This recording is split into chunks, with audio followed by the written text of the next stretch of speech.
Ahoy there. Welcome back to another Wildgate video. Today we're going to be talking about the privateer and its downsides. So let's get started with some basics. The privateer is labeled as a battleship. Battleships are traditionally known for having really big guns and engaging other vessels with those guns or bombarding coastal emplacements in support of land units. Either way, they're known for really big guns. The privateer has 6 turrets on that forward deck and 2 facing the rear. The ship boasts 120 health, which is respectable, second only to the Bastion at 140 health. It has the standard 9 hardpoints that we see across all ships, and its unique perk is that projectiles travel at double speed. So before we get started, let me just say that I already intended to make this video, but after posting my last one to Reddit, it became pretty obvious that I might have a minority view here on the topic, so let's dig into it. I think the privateer is crap. Plain and simple, it's the worst ship in the game. Not by much, it's pretty close to the starter ship, but it's at the bottom for me. That seems like a bold claim to make, so let's dig into my rationale. I'm just going to give you the list. Number 1, no center hardpoint makes meta upgrades like the mines and the laser ram far less effective.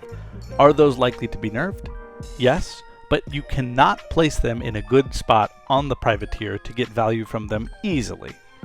Number 2, Reddit pointed out that you can get 3 guns on target with this ship. That's fine, you can get 3 guns on target. But to do that, you have to offset your ship 30 degrees and you have to have, air quotes, a skilled pilot to be able to do that. Now, I'm not sure about you guys, but if you offset your ship 30 degrees and you're trying to chase somebody, do you think you're going to catch them? In reality, they're going to put bus lengths on your ship. They're going to just take off into the distance, and it's going to be very hard to stay on target, which means that your pilot, or your captain, or whoever you want to call him, has to sit on the helm and constantly be making those minor adjustments to keep guns on target, which means that he's not hitting ice, he's not repelling borders, and God knows you're going to have a ton on this ship. So it just is really bad for the action economy of your overall crew to try and keep those 3 guns on target. And also, you'd have to dedicate 2 to 3 gunners on those guns. That means nobody's counterboarding. Nobody's going over to their ship, nobody's stealing components, nobody's killing their crew, nobody's doing any of that, and that's incredibly important in this meta and this game.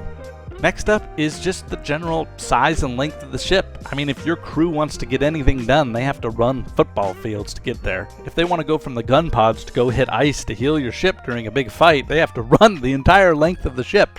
And if I'm boarding a privateer and I overheat their reactor, it's very nice because I only have to watch these 2 little hallways, these 2 bottlenecks that force them to come to me. I can even watch these bottlenecks from outside the ship, sitting outside the door, and they don't have any windows to check for me. This forces them into a 50-50 gamble of what door to check first, and that's really good for me, the attacker.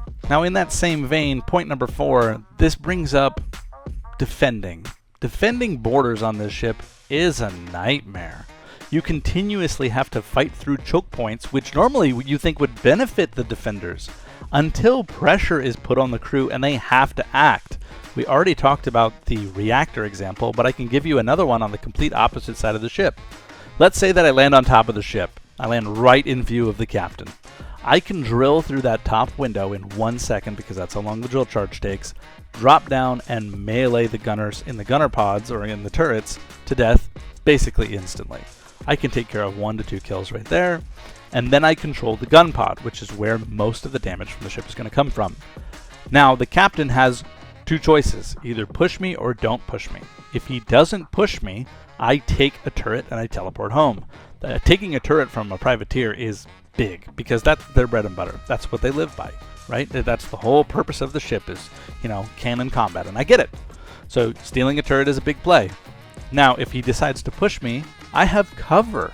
I can throw up a shield to force him into a melee engagement where I'll one-tap him anyways, but he has to push me, and I have Peeker's advantage. That is fantastic for me. Next up for point number 5, I want to talk about the internal engine placements. You can see here that they are in extremely close proximity to the other set of engine placements. On all other ships, these are kind of spread out, but in this ship, they are within 5 feet of each other. To me, that screams easy to destroy. To some people, it might scream easy to repair. But what's definitely true is I can come in the back door, which is almost always unguarded, and it is never locked because it's not a secure door. I don't even need jolt charges for it. I can throw 2 jolt charges into the ceiling and start meleeing the third one, and have 3 engines down in the blink of an eye. I'm talking under 5 seconds generally. That is a monumental hit to any privateer crew, especially if they're being aggressive on your crew with their guns and they're in pursuit of your team. Knocking out 3 of their engines in less than 5 seconds is crazy. That's super powerful, so their engine placements are just terrible. Point number 6, the ship has not 1, but 2 roof entrances, making defending even harder. I mean, if you're using the bear traps, which are kind of a meme once you fight like competent players, you don't have enough. You have 1 for each. You can't put multiple, you can't stack them, you can't hide them anywhere else. They have to be on those ramps. And so it's terrible. Why? No other ship has 2 roof entrances except for this one. Which brings me to point 7. The unique modifier on this ship can be corrected with proper aim. Projectile speed, the buff that the ship gets, is just a handicap that benefits inexperienced players. It's only really good for experienced players on things like the bomb turret, which is already a pretty bad turret. So it's largely useless. This brings me to point 8. Other ships get things like a permanent 30% move speed, turn rate, and afterburn duration bonus, which is obviously the best in the game. That's the Scout.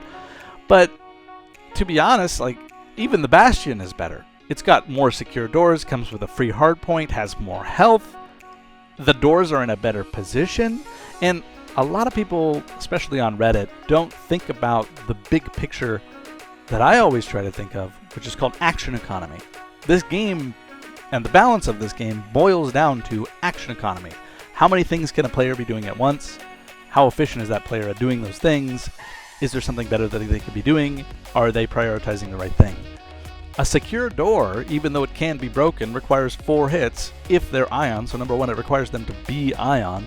And then number 2, it requires a drill charge if they're not ion, which is only 2 per run. So it's 1 less thing that they can destroy, 1 less engine, 1 less window, 1 less door that they can destroy before they have to go home and rearm. So action economy on the Bastion is just infinitely better than it would be for the privateer. Moving on to point number 9. Some people pointed out the door placement.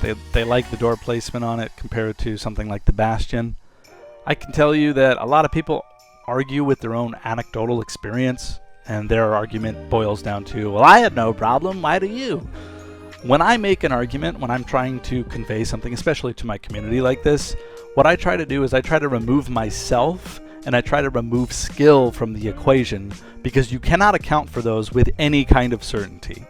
But what I can say for sure is that it is way easier to control a section of the ship where I need to worry about 2 enemy avenues of approach instead of 6 or more. When I'm breaching a hallway, I'll have a much easier time than when I'm breaching a ballroom, because I don't have to check my Z-axis to see if there's guys above me that can shoot down at me.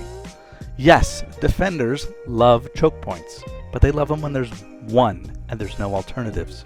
That doesn't really exist in this game. There's a lot of alternatives. There's a lot of really bad windows on the privateer. On to my final point, point 10. This one's pretty basic. The ship is incredibly dependent on getting some good cannon upgrades early, which adds a lot to the RNG behind the ship.